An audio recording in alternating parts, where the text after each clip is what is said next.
वंदे मातरम आप सबको। आज हम पढ़ेंगे भिन्नों को अवरोही आरोही और अवरोही क्रम में जमाना। सबसे पहले आरोही क्रम क्या होता है और अवरोही क्रम क्या होता है।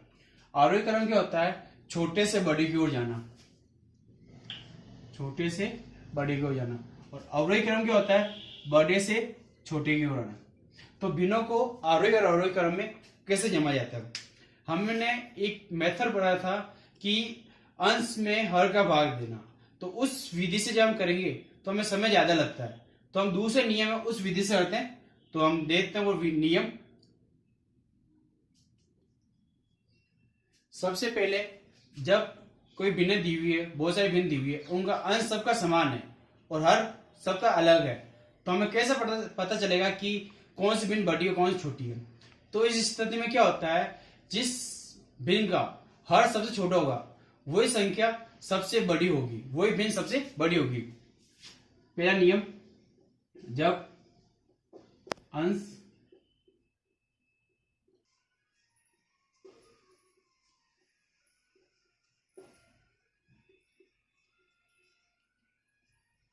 तो हमारे पास ये पहला नियम है कि जब अंश समान हो, अंश समान हो और हर भिन्न भिन्न हो।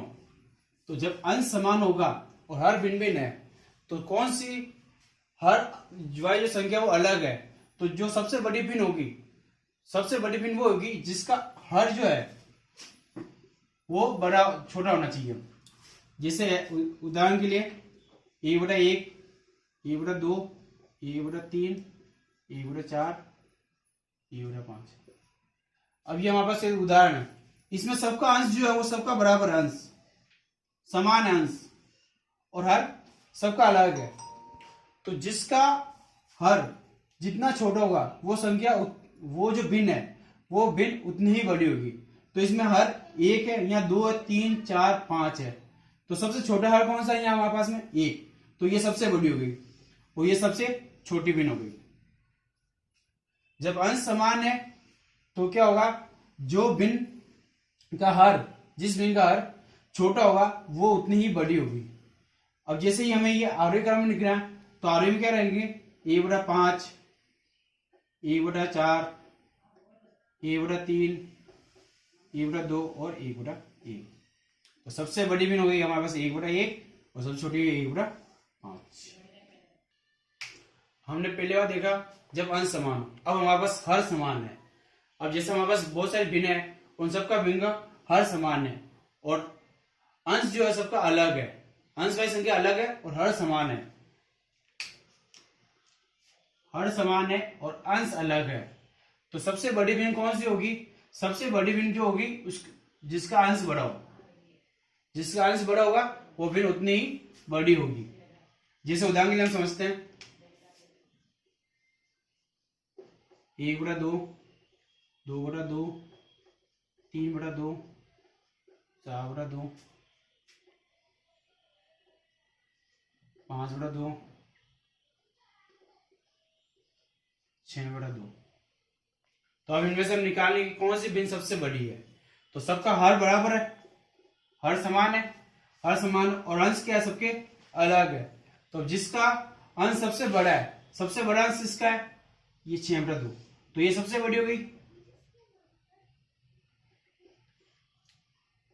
और सबसे छोटी भिन्न जिसका अंश छोटा है, तो अंश किसका छोटा है? इसका, तो ये सबसे छोटी।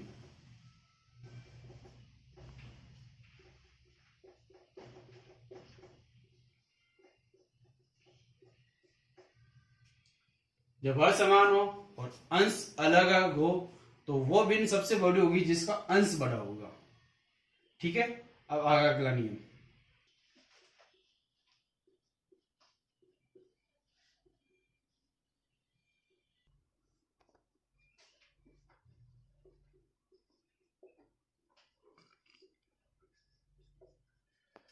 पहले अंश समान लिया, फिर हर समान लिया। अब ना हमारे पास अंश समान है ना हर समान है, पर जो भिन्न दी हुई है उनके मध्य अंतर जो है वो समान है। जैसे उदाहरण के लिए हम समझते हैं 4/5, 5/6, 6/7, 7/8। अब इसमें से हमें बताने की सबसे बड़ी कौन सी और सबसे छोटी कौन सी है। अगर हम एग्जाम में करें तो हमें टाइम लगेगा, हम अंश में हर का भाग देंगे तो 5 में 4 में 5 का भाग देंगे तो टाइम लगेगा, समय ज्यादा लगेगा। तो क्या होता है इन सब में देखो अंतर कितना है, 4 और 5 के बीच में इतना अंतर है 1 का, 6 और 5 के बीच में 1, 7 और 6 के बीच में 1, 8 और 7 के बीच में अंतर 1 है। सब में अंतर बराबर है। जब अंतर समान हो तो सबसे छोटी संख्या कौन सी है अंश और हर की, ये सबसे छोटी संख्या कौन सी है 4 अंश की, तो ये सबसे छोटी हो जाएगी, सबसे छोटी भिन्न हो जाएगी। और सबसे बड़ी संख्या कौन सी है 7, तो ये सबसे बड़ी भिन्न हो जाएगी, सबसे बड़ी भिन्न। अंश और हर के मध्य अंतर समान हो, 4 और 5 के बीच में यहाँ 1 का अंतर है, यहाँ भी 1, सब में 1 का अंतर चल रहा है। तो अब सबसे बड़ी भिन्न कौन सी है अपने पास में, जिसका अंश बड़ा होगा। इनमें सबसे बड़ा अंश इसका है ये 7, तो ये सबसे बड़ी। और सबसे छोटी कौन सा अंश है 4, तो ये सबसे छोटी। ठीक है, एक उदाहरण और देते हैं हमने यहाँ 21/25। अभी हमारे पास नया सवाल आया, नया उदाहरण है। अब हमें इसमें देखना सबसे बड़ी भिन्न कौन सी है और सबसे छोटी कौन सी है। तो सबसे पहले ये 21/25, 33/37, 55/59 और 87/91। तो इनमें सबसे बड़ी भिन्न कौन सी होगी। सबसे पहले हम देखेंगे कि सबका अंश बराबर नहीं है, हर बराबर है नहीं है। फिर उसके बाद में जो इनके मध्य अंतर कितना है, यह 4 का अंतर है। 25 में से 21 गए 4, 37 में से 33 गए तो यहाँ भी 4 का अंतर 4, 59 में से 55 आया तो यहाँ भी 4 का, यहाँ भी 4 का अंतर। ठीक है, अब सबसे बड़ी भिन्न निकालनी है अपन को। तो किसका अंश सबसे बड़ा है, इसका अंश सबसे बड़ा है, तो ये हमारे सबसे बड़ी भिन्न हो जाएगी। उससे बाद में 55, इसके बाद में 33/37, उसके बाद में 21/25।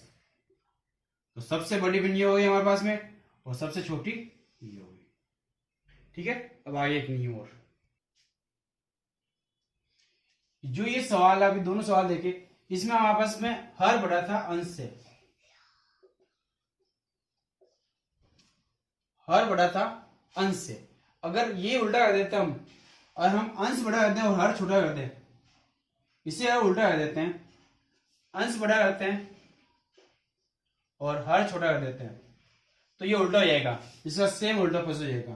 तो क्या हो जाएगा, जब अंश बड़ा हो हर छोटा हो तो जिसका अंश बड़ा होगा वो भिन्न उतनी ही छोटी होगी।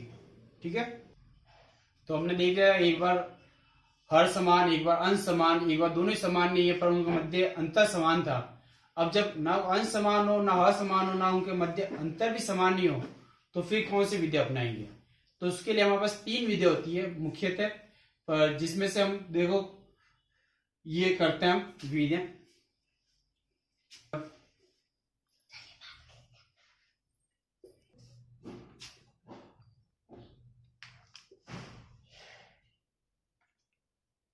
हमने क्या करेंगे, ना तो हमारे पास अंश समान है ना हर समान है ना इनके मध्य अंतर बराबर है। तो इस विधि में हम क्या करेंगे कि जो अंश है, अंश में इन दोनों मध्य जो अंतर है हर और अंश के मध्य, उसका भाग दे देंगे। अंश में क्या आएंगे, हर का भाग देंगे, अंश बटा अंतर। अब अंश कितना है हमारे पास में 13 है और 17 और 13 के बीच में इतना अंतर है 4 का, तो ये 4 का भाग देता। ऐसे ही यहाँ पर 16, इन दोनों मध्य अंतर 5 का, सॉरी 3 का, 19 - 16 3। इसी प्रकार अंश 11, इन दोनों मध्य अंतर 7। इसी प्रकार इसमें 23, इन दोनों मध्य अंतर 3। 13 में 4 का भाग 3 बार, 16 में 3 का भाग 5 बार, 11 में 7 का भाग 1 बार। पॉइंट के बाद वाला छोड़ दो अभी। 23 में 3 का भाग 7 बार। तो इनमें से सबसे बड़ी कौन सा हो गया हमारे पास में, सबसे बड़ा ये और सबसे छोटा ये। तो सबसे बड़ी भिन्न कौन सी होगी हमारे पास में, ये वाली, और सबसे छोटी ये वाली। ठीक है, तो हमारे पास यहाँ सबसे बड़ी भिन्न हो गई 23/16 और सबसे छोटी हो गई 11/18। अब आप इसे आरोही क्रम में जमा सकते हो। आरोही क्रम में मतलब सबसे छोटी भिन्न कौन सी हो जाएगी आपके पास में 11/18, उसके बाद में ये वाली 13/17, उसके बाद में 16/19 और उसके बाद में सबसे बड़ी भिन्न हो जाएगी अपने पास में 23/26। ठीक है, तो ये सबसे छोटी भिन्न हो गई और ये सबसे बड़ी भिन्न, ये आरोही क्रम में। अब अभी हमने पहले वाला मेथड देख लिया था, अंश बटा अंतर वाला मेथड। अब दूसरा एक हमारे पास मेथड और आता है, एक मेथड आता है हमारे पास में लेसेपे वाला मेथड, और एक आता है हमारे पास में तिरछा गुणनफल या तिर्यक गुणनफल वाला मेथड। तिर्यक गुणनफल में क्या करना है, जैसे 3/4 और 11/12 है, तो इन दोनों को क्रॉस मल्टीप्लिकेशन कर दो, तो 3 × 12, 12 × 36 और 11 × 44। तो ये जो भिन्न है ये इससे बड़ी होगी। ठीक है, ऐसे इन दोनों में 7/10 और 4/5 विपरीत गुना कर दो, 7 × 5 = 35 और 4 × 40। तो बड़ी भिन्न कौन सी हो गई, ये। इन दोनों में बड़ी भिन्न ये हो गई और इन दोनों में बड़ी भिन्न ये हो गई। तो 11/12 और 4/5। अब इनमें से निकालना है तो वो वापस मल्टीप्लिकेशन 15 × 5 55 और 12 × 4 ये 55 हो जाएगा और ये 48। तो बड़ी भिन्न कितनी हो जाएगी अपने पास में 11/12। ये हुआ हमारे पास में तिर्यक गुणनफल वाला मेथड। एक लेसेपे वाला मेथड वो देख ली। और अब लेसेपे वाला मेथड में क्या करना है, जो हर है हमारे पास 4 12 10 और 5 इनका लेसेपे ले लीजिए। तो 4 12 10 और 5 इनका लेसेपे जब आप निकालोगे तो आपके पास में इतना आएगा 60 लेसेपे आएगा। इस 60 लेसेपे क्या करो, इनसे गुणा कर दो, 4 × 4 और ये 15 बार, तो 15 × 3 = 45 ये हो गए, ये 1 और ये 11 × 5 = 55।